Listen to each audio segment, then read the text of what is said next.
E num determinado momento, eu comecei a entender que as inseguranças que eu atendia, dificilmente elas eram aprendidas, e eu coloco aqui em caixa alta a palavra aprendida, porque insegurança a gente aprende, medo a gente aprende. Eu brinco que não existe bebê recém-nascido com medo de falar em público.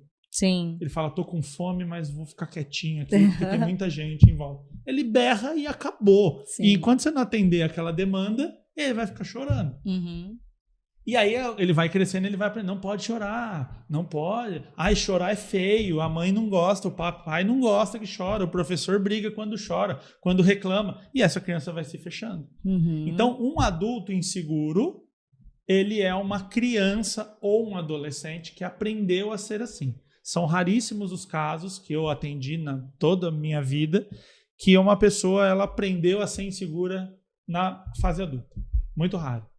E isso me levou a entender mais do comportamento adolescente, principalmente. Porque a adolescência é aquela coisa que você não é nem adulto para ser independente, fazer as coisas, está seguro, aguenta um pouquinho mais de pancada, e você não é nem a criança que está no seio familiar, que não vai passar por algumas situações mais complicadas, porque está sempre protegido por alguém. Sim. O adolescente ele está exposto ao social, mas ao mesmo tempo ele ainda não tem maturidade biológica, inclusive. Sim. O cérebro não está totalmente maduro. Pronto para resolver isso. E isso me fez me aprofundar no comportamento adolescente.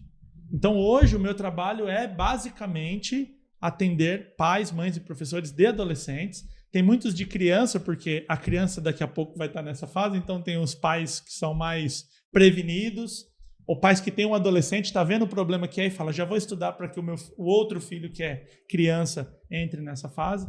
Então a ideia da neurocomunicação foi entender esse comportamento humano, entender sistema nervoso, entender dopamina, cortisol, serotonina e entender comunicação.